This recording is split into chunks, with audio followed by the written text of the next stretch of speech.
नमस्कार दोस्तों, स्वागत है आप सभी का आई प्लानेट कम्युनिकेशन सेंटर की स्मार्ट क्लास की एक और नई वीडियो में। दोस्तों, आज मैं आपको इस वीडियो के माध्यम से RSCIT के मोस्ट इम्पोर्टेंट क्वेश्चंस और उनके आंसर बताने जा रहा हूं। ये वीडियो आप सभी के लिए बहुत ही खास है। दोस्तों, अगर आप हमारे चैनल पर नए हैं तो आपसे निवेदन है कि आप हमारे चैनल को लाइक और सब्सक्राइब ज़रूर करें। तो चलिए शुरू करते हैं। क्वेश्चन नंबर पहला है, डेटा को किसी क्रम में व्यवस्थित करने की प्रक्रिया है। ऑप्शन ए सर्चिंग, बी है सॉर्टिंग, सी है मर्जिंग और डी है स्टोरिंग। तो देखिए, इसका जो सही आंसर होगा वो बी होगा, सॉर्टिंग। क्योंकि डेटा को हम किसी भी क्रम में, चाहे आरोही क्रम में या अवरोही क्रम में व्यवस्थित करें तो उसको हम सॉर्टिंग कहते हैं। अगला क्वेश्चन है, MS एक्सेल में कौन सा फॉर्मूला रो डाटा को कॉलम में या कॉलम डाटा को रो में दर्शाता है। ऑप्शन ए इनवर्ट, बी है इंडेक्स, सी है ट्रांसपोज और डी है बी लुकअप। तो इसका जो सही आंसर होगा वो सी होगा, ट्रांसपोज। अगला क्वेश्चन है, ऑटोमेटिक रिलेटिव सेल रेफरेंस को रोकने के लिए किस विशेष कैरेक्टर का प्रयोग कॉलम व रो नंबर के पूर्व में होता है। ऑप्शन ए हैश, बी है डॉलर, सी है परसेंट और डी है स्टार। तो इसका जो सही आंसर होगा वो बी होगा, डॉलर। अगला क्वेश्चन है, निम्न एक्सेल टूल्स में से कौन सा टूल एक अंतिम परिणाम से किसी अज्ञात वैल्यू की गणना करने के लिए काम करता है। Option A goal sheet, B है पाइवेट टेबल, सी है बुलियन ऑपरेटर और डी है कस्टम फिल्टर फंक्शन। तो देखिए, अज्ञात वैल्यू की गणना करने के लिए गोल शीट जो फंक्शन है उसका प्रयोग किया जाता है। तो इसका सही आंसर ए होगा। अगला क्वेश्चन है, पावर पॉइंट दृश्य जो केवल पाठ, शीर्षक और बुलेट प्रदर्शित करता है।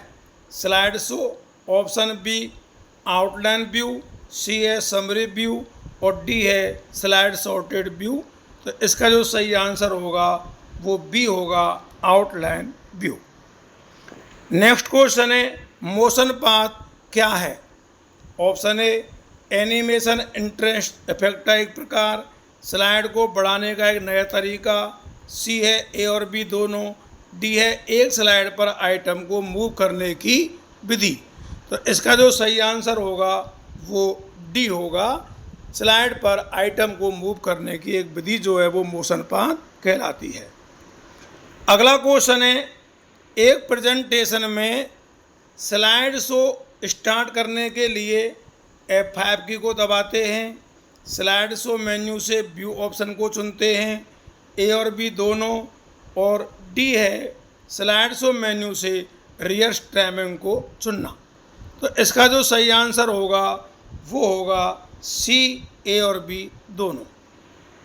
अगला क्वेश्चन है, निम्न में से हानिकारक उद्देश्य वाला सॉफ्टवेयर है जो कंप्यूटर से डाटा चोरी या डाटा नष्ट करने का प्रयास करता है।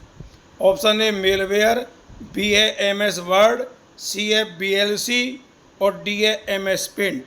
तो इसका जो सही आंसर होगा वो ए होगा, मेलवेयर।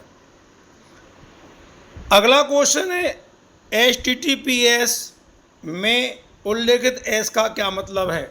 आपने जितनी भी साइट देखी होंगी उन सब में सबसे पहले ये आता है। तो इसमें एस का मतलब जो है, ऑप्शन ए सिक्योर, बी है सर्वर, सी है स्टैटिक और डी है सिस्टम। तो इसका सही जो आंसर होगा वो ए होगा, सिक्योर। एस का मतलब क्या है, secure.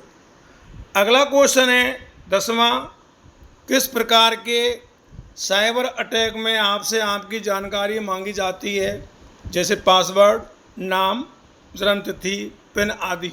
Option a password attack के तहत, डिनायल ऑफ सर्विसेज, सी है मेलवेयर और डी है इनमें से कोई नहीं। तो इसका सही आंसर जो है इनमें से कोई नहीं, डी होगा।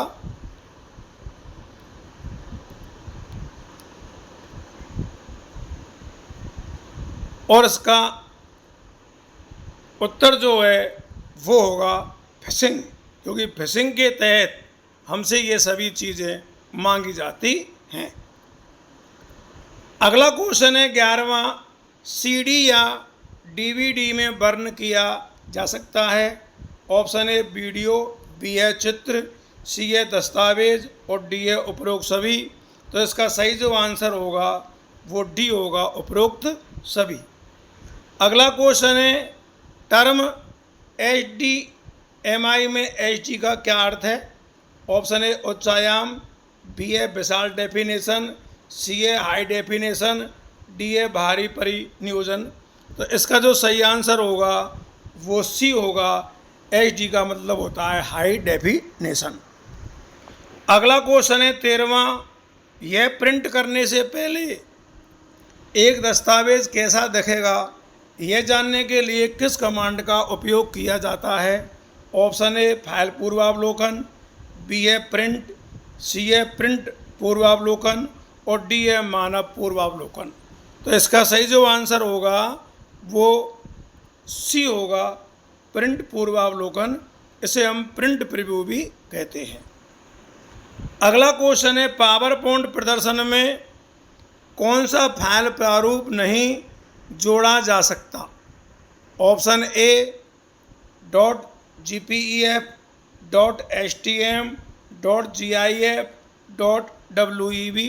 तो इसका सही जो आंसर है वो बी होगा, .htm। अगला क्वेश्चन है इंटरनेट एक्सप्लोरर है, इसको आप सभी जानते होंगे। Option A web browser, B है कैलकुलेटर, सी है म्यूजिक प्लेयर और डी है चैट रूम। तो इसका सही जो आंसर है वो ए होगा, वेब ब्राउज़र। अगला क्वेश्चन है वर्ड पैड को खोलने के लिए किस कमांड का प्रयोग किया जाता है। ऑप्शन ए विंडो की +R, बी है विंडो की +P, सी है विंडो की +W और डी है विंडो की +D। तो इसका जो सही आंसर है वो ए होगा, विंडो की +R। अगला क्वेश्चन है क्विक एक्सेस टूल बार में कौन सा ऑप्शन उपलब्ध है। Ctrl+S, Ctrl+Z, Ctrl+Y, उपरोक्त सभी। तो इसका सही जो आंसर है वो डी होगा, उपरोक्त सभी, क्योंकि तीनों ही option quick access tool bar में होते हैं। अगला क्वेश्चन है जब टैब की को दबाते हैं तो कितने स्पेस कैरेक्टर इंसर्ट हो जाते हैं। ऑप्शन ए 1, बी है 2, सी है 3 और डी है इनमें से कोई नहीं। तो इसका सही जो आंसर है वो डी होगा, इनमें से कोई नहीं। और यह एक बात हमको और ध्यान रखनी है कि जब हम एक बार टैब की को दबाते हैं तो वो 5 बार स्पेस बार दबाने के बराबर होती है। अगला क्वेश्चन है USB पोर्ट, आपने CPU में देखा होगा, वो निम्न में से किसको जोड़ने के लिए किया जाता है।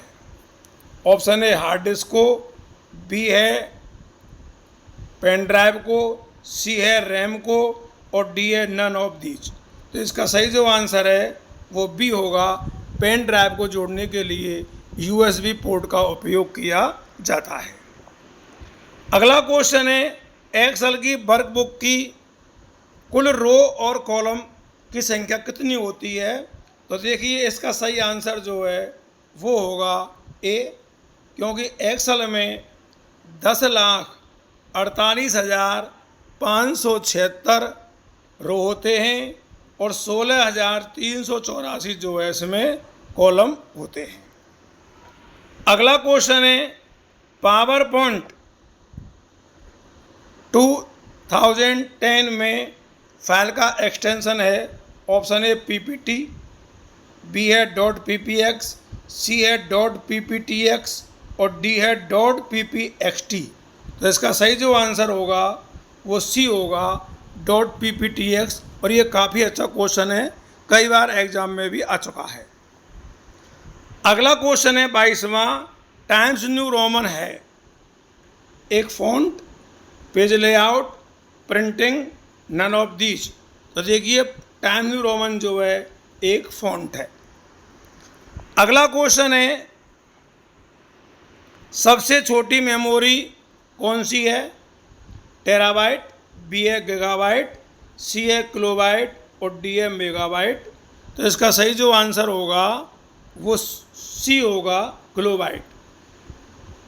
किलोबाइट छोटी होती है, उससे बड़ी मेगाबाइट, उससे बड़ी गीगाबाइट, उससे बड़ी टेराबाइट। इस तरह ये मेमोरी आगे बढ़ती जाती है। अगला क्वेश्चन है, ओटीपी का उपयोग सुरक्षित ऑनलाइन लेन देन के लिए अतिरिक्त सुरक्षा सुविधाओं में से एक के रूप में किया जाता है। ओटीपी का पूर्ण रूप क्या है? Option A only time period, option B one time period, C है वन टाइम पासवर्ड और डी है ओनली टाइम पासवर्ड। तो इसको हम सभी जानते हैं कि ओटीपी की जो फुल फॉर्म है वो वन टाइम पासवर्ड होती है। अगला क्वेश्चन है, निम्न में से किसके द्वारा एक नागरिक राजस्थान संपर्क पर शिकायत दर्ज कर सकता है? टोल फ्री नंबर पर, राजस्थान संपर्क पोर्टल पर, राजस्थान संपर्क मोबाइल एप्लीकेशन पर और उपरोक्त सभी। तो इसका सही जो आंसर होगा वो डी होगा, उपरोक्त सभी। आज की वीडियो में बस इतना ही। ये वीडियो जिन लोगों ने देखी है उन्हें बहुत बहुत धन्यवाद। आपको ये वीडियो कैसी लगी हमें कमेंट करके अवश्य बताएं। एक बार पुनः आपसे निवेदन है कि आप हमारे चैनल को लाइक और सब्सक्राइब जरूर करें। जय हिंद, जय भारत।